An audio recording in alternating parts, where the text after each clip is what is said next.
mixer is the brain of your sound reinforcement system. A wide variety of sound sources are sent into a mixer: vocal mics, instruments, mic'd amplifiers, CD player. And the mixer will then process and balance all of them into one unified sound or mix for your audience to listen to. It's a complicated procedure, and you certainly don't become a skilled front-of-house engineer overnight. Having said that, understanding a mixer is not actually as forbidding as at first glance it might seem. Why? Because although it seems as if you have to learn an entire panel's worth of knobs and faders, a mixer is mostly made up from what are called channel strips, all of which have identical controls. So, learn the controls on one channel strip and you've learned them all. There's more to a mixer than channel strips, of course, but that's a great start to this particular voyage of discovery.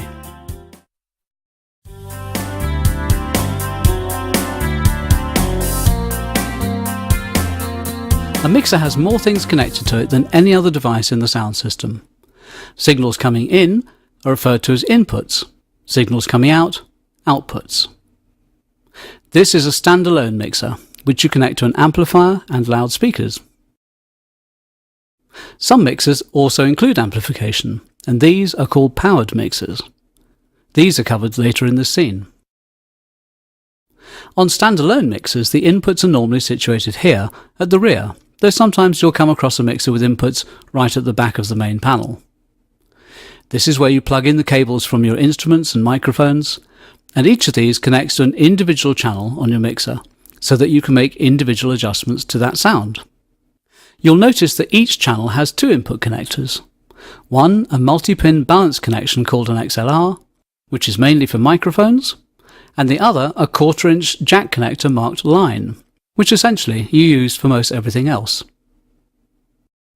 Mixers are used to process sound, and sometimes this involves the use of special audio effects. Although some mixers may come with an effects processor built in, you may also want to use a dedicated effects processor. And these are also plugged in at the back. There are two methods of connecting effects units to a mixer. The first is into an individual channel via a two-way connection called an insert point. This you would use for a device that's designed to be used just on one sound or one channel at a time, like a compressor or limiter. The second is into a circuit called an auxiliary bus, which then lets any channel make use of the effect.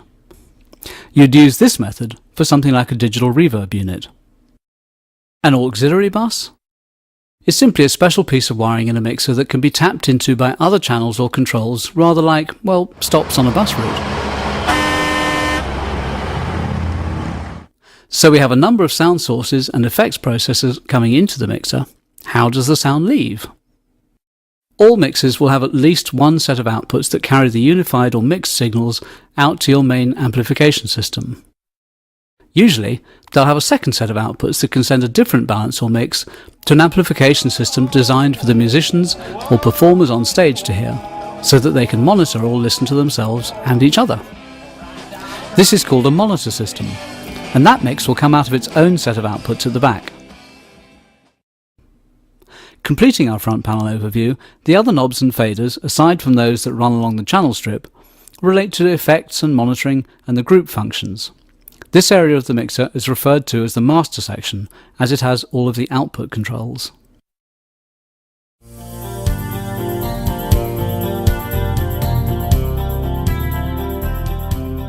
We've identified something called a channel strip, but what does it actually do? A channel strip is simply a row or strip of controls that all relate to a single input channel.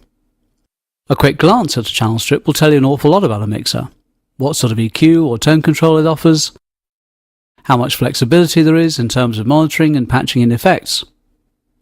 At the top is one of the most crucial areas of the mixer, the input. This is important both in terms of the quality of the actual components and the care that you take in terms of setting the input level. This is the point at which your sound source enters the mixer, and the strength of this signal is governed by the gain control, sometimes referred to as a trim pot. This regulates the strength of input signal. On some mixers you may also find a pad switch for instant attenuation. Sometimes you might even find a pad switch and a trim pot. Learning to set these controls properly is really important. If a sound gets off on the wrong foot, so to speak, it's almost impossible to correct the problem later on. Whoever coined the phrase, "fix it in the mix," certainly didn't mix live sound.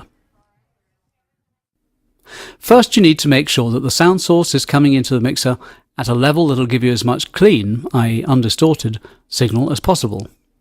Ideally, you want to end up with all your sound sources at the same strength of signal. You'll need to make adjustments at this stage because different devices output sound at different levels. Microphones, for instance, output low-level signals and so need greater initial amplification here. Electronic keyboards, effects units or CD players produce more initial signal, so they don't require as much amplification. The reason setting input gain is so important is that if you don't get enough signal into the mixer, the signal won't be strong enough and attempts to increase the output volume will add noise and hiss. Bad news, to be sure. But worse, if you have too much signal coming in, your sound is going to be distorted. If a sound is distorted at the input stage, you'll never be able to undistort it. It's like trying to carry an overflowing bucket of water. It'll never work. You need to take some water out, then you can carry it. These initial decisions are crucial to what is referred to as your gain structure, basically keeping your mixer and mix as free from either distortion or extraneous noise as possible. Good gain structure is essential if you want your mix to sound clean and punchy. By far, you have to have proper gain structure. Without proper gain structure, you're 10 steps behind. Okay, to set the input gain properly, position your channel fader at 0 dB or unity gain, and then ask the performer to send the strongest or loudest signal he or she is likely to play or sing. Make your adjustments so that the meter or peak LED for that channel just nudges into the red. If your input signal barely registers, then you need to increase the gain. If the signal is too hot or loud, like this, you need to turn it down. Following good gain structure practices at each stage that sound passes through your mixer is half the battle when it comes to getting a good mix. Armed with this array of knobs, you may be tempted to now start fiddling around, adjusting tone controls, adding effects and so on. But in fact, the sound system actually consists of more than just electronic gear. Professional audio engineers know that a good sound starts at the source. In fact, most of these folks live by the rule, he who uses EQ and effects the least, uses them best. So, if the singer sounds like he's got bronchitis or the snare drum sounds feeble, the first thing you need to do is to make sure that the microphone is positioned as it should be in order to capture the sound properly. Then you might want to try swapping the mic, or suggest tactfully that the drummer may want to tune his snare or even replace one of the heads. The point is, the better the original sound, the better your final mix will turn out because you're not having to compensate for weaknesses that you have little control over. You're simply making the performances louder. Sometimes tonal adjustment is necessary, and that's where these next controls come into play. EQ is short for equalization, and all mixers offer some form of control, be it a simple high, mid or low, boost or cut like the tone controls on a basic home stereo, or a sophisticated system where particular frequencies in a sound can be isolated and adjusted. We'll look at the whole subject of EQ in greater detail in another scene. For now though, here are 3 handy tips to keep in mind about EQ. 1. Use it sparingly. Too much EQ will almost invariably make a sound unnatural. 2. Cutting or reducing the level of certain frequencies can be just as powerful as boosting frequencies when it comes to improving a sound or curing a problem. 3. If it ain't broke, don't fix it. If a sound doesn't need any tonal adjustment, don't make any. And to help solve some specific problems, here is a simple switch that automatically filters out low rumble type noise. It's called a high-pass filter. This switch comes in handy if you want to reduce wind noise from microphones when working outside. It could also protect your loudspeakers from damage if someone accidentally dropped a microphone. Mixers are riddled with abbreviated names for odd-sounding features. And here's another one, AUX. The prime duty of a mixer is to combine multiple sound sources into one unified signal going out into the main speakers. That's not all they do though. Most mixers provide AUXes, or auxiliary signal buses, that tackle additional requirements such as being able to add effects to a particular sound and being able to deliver a mix for monitors on stage. Both such capabilities are handled by auxiliary buses and controls, normally referred to by their abbreviated name of AUX. When you see an AUX rotary control on a channel strip, it's really just another level control, adjusting the amount of signal from that channel to that particular AUX bus. AUX buses come in two varieties, namely pre-fader or post-fader. Sometimes they can be switched, as indeed they can here. If the AUX bus is pre-fader, this means that your sound is being sent to the AUX buses before it comes under the control of its main channel fade. Pre meaning previous or before. What does that mean though? Well, it means that adjusting the main channel fader will not disturb the amount of signal going to the AUX bus. And that's important because you don't want, say, a monitor mix to change just because a particular sound has been increased or decreased in the main mix. Sounds reasonable, doesn't it? So why on earth will we need a post-fader setting then? Think about effects. Say you set up a nice effect on a voice, some slapback echo or reverb. Now, if you want to adjust the overall level of that vocal, you'll also want to adjust what gets sent to the effects device. So if this AUX is post-fader, post meaning after the fader, then the two will always go hand in hand, just as you wanted. Moving down, pan is another abbreviated term, short for panorama. Just as it sounds, the pan control can send a particular input to the far left, far right, or dead center. While we're on the subject of panning, it's best not to pan signals full left or full right. In a live sound setting, very few people in the audience will be hearing both left and right speakers equally. And if you completely pan something all the way to the right, people on the left-hand side of the audience probably won't be able to hear it at all. While most switches and controls actively process or affect sounds, others are there just to help you keep track of things. And this can be very important when you have the pressure of a live show to deal with. This switch, for instance, gives you a helpful visual indication of which channels are on and are being sent into the main stereo outputs. This small switch, marked PFL, which stands for pre-fader listen, allows you to instantly hear the sound of that particular channel in your headphones, no matter whether the channel fader is up or down. And this can be a great help to check and confirm signals without disturbing your main mix. PFL is also extremely helpful when setting your initial input levels, because you can do this A, without the sound coming out of the mains, and B, because you can make use of the main level meters for additional visual help. Finally is the fader or slider that increases or decreases the channel output. Some mixers may use a knob for this, but the function is the same. We've covered a lot of ground here, so let's recap. At the top of the channel strip are the input controls where you set the level of signal coming into the particular channel. This is followed by EQ controls that govern tone. Then come the AUX send levels, sending varying amounts of your channel to the monitor mix or to a connected effects processor. And finally come the pan control, channel on switch and main channel fader. Encouragingly then, you can see that we've covered more than 3/4 of the controls in this mixer. Enough theory for the moment. Let's take one or two individual instruments and see what happens in practice. The first thing I like to start with is the bass. The bass player here has a nice amp that has a balanced line out feature that makes it really easy to get a good bass sound in the mixer.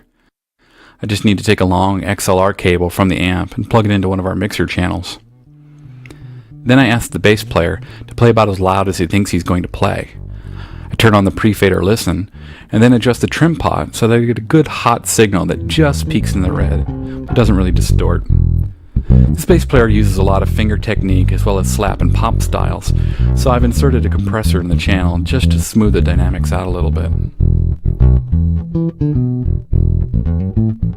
The bass sound already has enough bass on it, so I don't really need to do any boosting there, but I like to add a bit of mid-range growl to the bass.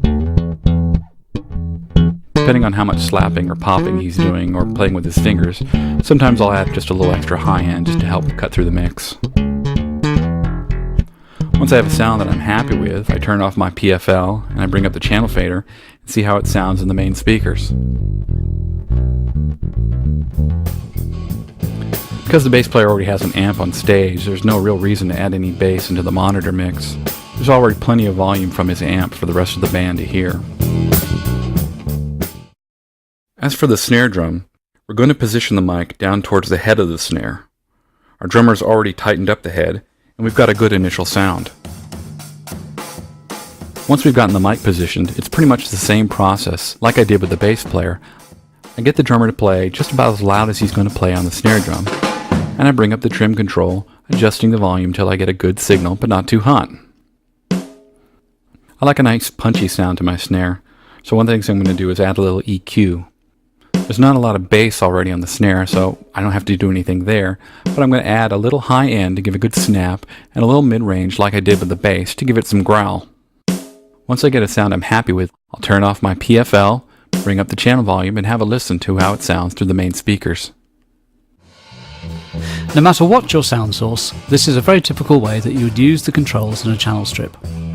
There's more information on handling different instruments, mics and singers in the soundcheck scene, and more on the use of EQ and effects in the individual EQ and effects scenes.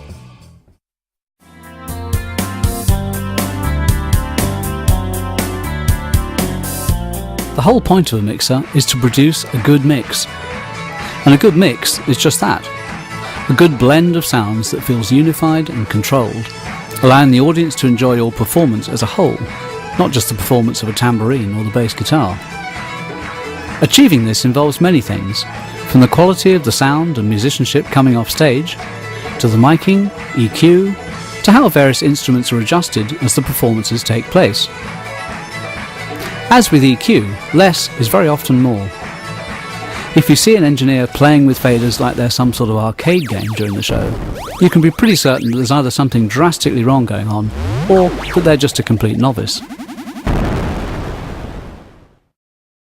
One of the ways to minimise obtrusive changes to the levels of individual sounds is to group like-minded sounds or parts together.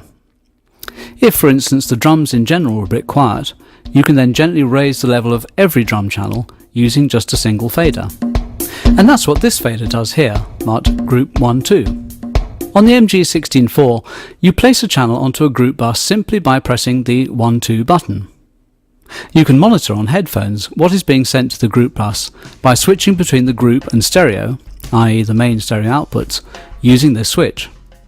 And obviously, just because you want to be able to control a group of like-minded instruments as a group, you still want them to go out of the main stereo mix as well. Well, actually there are times when you want a group submix, as it's often referred to be separately controllable. If, for instance, you want to send a group mix out to a recording device. This switch allows you to send the group submix to the main stereo bus, or not. The MG16-4 has groups 1 and 2, and just a single fader marked Group 1-2. What's the point of having two group channels if you only have one fader, you might ask?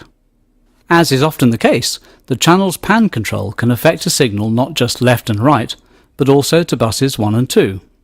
Although you have just a single fader in this instance, there are two independent group output jacks, so you could say, send all the vocals out of Group 1 and all the drums out of Group 2, just by assigning the channels accordingly using the pan control.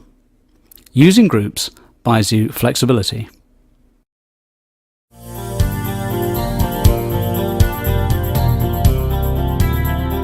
We discovered that the aux buses can be used for patching in effects processors or to set up a separate monitor mix.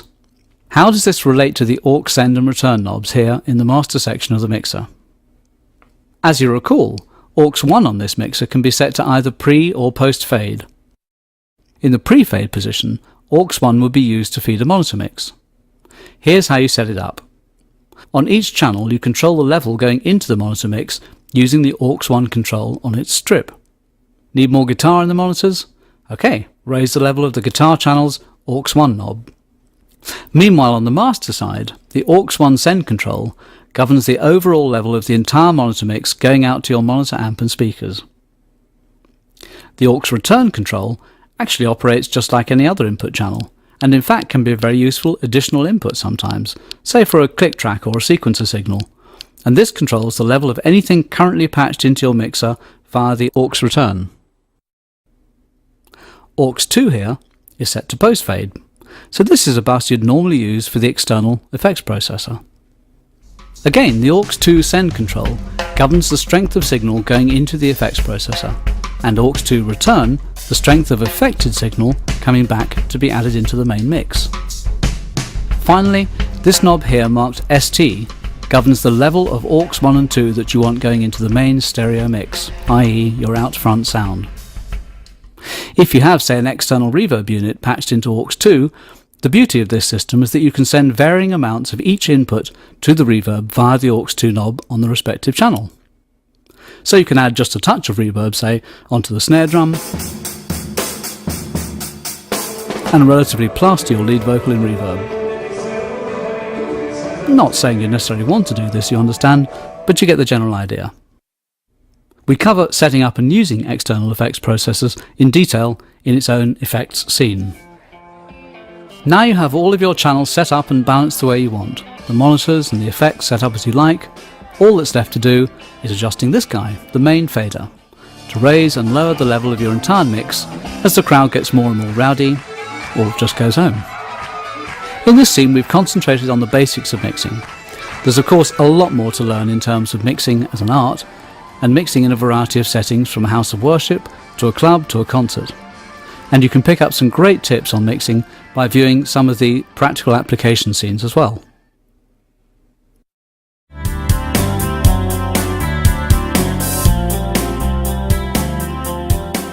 A powered mixer is, as its name suggests, a mixer with a built-in power amplifier. Aside from this obvious blending of features, powered mixers often go on to offer graphic EQ and even digital effects processing under a single roadworthy roof, as you can see here on the Yamaha EMX68S. Understandably, there's a trade-off between all-in-one labour-saving designs and specific component designs that focus on one thing at a time, but these mixers can still be powerful as well as powered. They're designed to make setup and teardown as quick and easy as possible. Connect your loudspeakers at the back here, plug in your mics and instruments, and your system is basically ready for work. Because it has reduced the number of pieces that we need. Instead of having a separate dedicated mixer, a separate dedicated EQ, and then an additional power amp, I now have an all-in-one package which can make most of these things work nicely. Less connections to make, less setup time, far simpler for the operators. So let's see how the EMX presents its mixer controls in so small amount of space. Inputs. Due to its physical design, inputs are placed at the bottom rather than the top. Well, you don't want a whole bunch of cords covering up the rest of the channel strip, do you? Out of this mixer's 6 input channels, 4 offer a choice of balanced XLR inputs for mics, plus a high and super high Z 1/4 inch jacks. High Z inputs are high impedance inputs that let you plug a guitar or bass straight into the mixer without having to involve a preamp. Here, as opposed to gradual control over the input gain, you simply have a pad switch that cuts the input by 30 dB if your signal is too hot. This is done to reduce setup hassles. On channels 5 and 6 here you have a simple choice of XLR for mics or 1/4 inch line level input for synths, drum machines or other line level devices. On a powered mixer, rather than give you total flexibility on all channels, the designers tend to give you purpose-built solutions. Here's how you'd set up a small band using the EMX68S.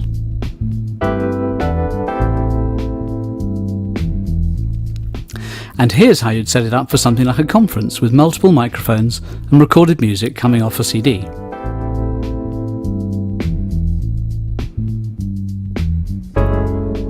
Moving to the top of the channel strip, we can see that 3 bands of EQ are offered on all channels. This is a really good idea because powered mixers are probably going to be used in, well, let's say unusual spaces, not just dedicated music venues. So it's very helpful to be able to compensate for things like dead strings or maybe just dead acoustics in a totally carpeted bar or restaurant. In place of open-ended aux bus sends on a channel, like you find on a console-style mixer, here you just have a dedicated monitor control, which really is just an aux end set to pre-fader, and this lets you send the required amount of that instrument to a separate monitor mix. And an effects send level fixed as post-fader, and this lets you send the required amount of that instrument to the internal effects unit. This is both quick and simple. Moving down we see a pan control for left-right positioning, and in place of a channel fader, space kind of dictates a channel level knob. Over on the right-hand master side, the most eye-catching controls are a pair of graphic equalizers, one dedicated to the monitor mix, the other for your out-front sound. Having this sort of control can be crucial if you're working in a variety of places with strange sound characteristics. If you're surrounded by hard sound-reflecting windows, or maybe playing at an open-air wedding where the bass just kind of floats off into the ether. Since this is a powered mixer, the front panel also lets you decide how you want your available power to be distributed. Are you using monitors? If not, then you can harness all the available power for the main speakers. Do you need to bridge that system even for more power out of a single mono speaker? Or do you need to connect more speakers or indeed another power amp? Yamaha's powered mixers offer internal effects processing, and here we see a dozen or more classic effects from reverbs to echo effects, chorus, even distortion, offered in no-nonsense preset form. And if you do want to plumb in your own favourite piece of outboard gear, you can still do that using these master aux sends and returns. For small club work, especially if you're primarily using a sound reinforcement system to amplify vocals and support just one or two additional instruments like acoustic guitar or flute or upright bass, and especially if you need to run sound and play, having so much control at your fingertips is not only good, it's pretty much essential. At the end of the day, literally, you want to be able to power down, unplug your mics and speakers, and have the gear in the back of the van before the last night's audience has found their car keys. And with a powered mixer, you can do just that.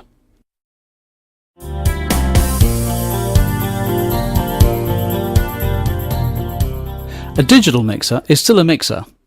In other words, its basic purpose is the same as any other mixers: to coordinate many different sound sources into one unified mix.